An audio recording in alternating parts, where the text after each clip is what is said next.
Bonjour, un peu de 3D cette fois-ci. Étudions donc quelques solides. On connaît déjà les polygones. Ce sont des figures planes. Elles ont deux dimensions, une longueur et une largeur. Cette fois-ci, nous allons étudier des solides. Voici quelques solides. En exemple. Alors, un solide, qu'est-ce que c'est? Un solide, c'est un élément géométrique en volume cette fois-ci. Il a trois dimensions, une longueur, une largeur et une hauteur. Parmi les solides, nous allons étudier les polyèdres. Les polyèdres, ce sont des solides qui sont composés de plusieurs polygones. Chaque polygone est une face du polyèdre.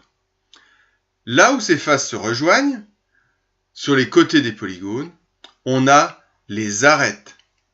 Et là où on a des angles, là où les arêtes se rejoignent, ce sont les sommets. Si on regarde un polyèdre de face, on voit ça.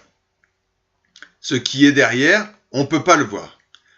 Alors, pour avoir une représentation du volume, on utilise une représentation en perspective cavalière.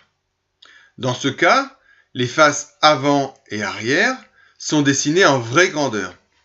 Et les arêtes qui les rejoignent sont appelées les fuyantes. Les longueurs des fuyantes sont légèrement réduites pour que la représentation soit plus cohérente. Les arêtes qui sont cachées derrière, comme celle-ci, là, sont représentées en pointillés. Parmi les polyèdres, il y en a un qu'on va étudier plus précisément, c'est le pavé droit. On appelle aussi le parallélépipède rectangle. Celui-ci a 6 faces. Ces 6 faces sont des rectangles. Il a aussi 8 sommets, ici A, B, C, D, E, F, G, H, et 12 arêtes. Ces faces opposées sont parallèles et de même dimension 2 à 2. On a ici la face avant, la face arrière derrière, la face latérale droite, la face latérale gauche, et la face de dessus et la face de dessous, qui sont tous des rectangles. Alors il y a un pavé droit qui est un petit peu particulier aussi, c'est le cube. En effet, dans ce cas, chacune des faces est un carré. Pour construire un pavé, on peut tracer un patron. Là, on va construire le pavé, c'est-à-dire que c'est ce dessin qui, après avoir été découpé et plié, nous permet de fabriquer un solide complètement. Et on voit que dans ce cas-là, eh bien, chacune des faces doit être dessinée en vraie grandeur. Ça, c'est pour le pavé droit.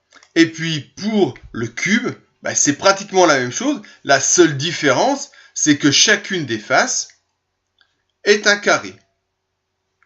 Alors, voici, par exemple, quelques patrons pour le pavé droit. Et puis, quelques autres pour le cube.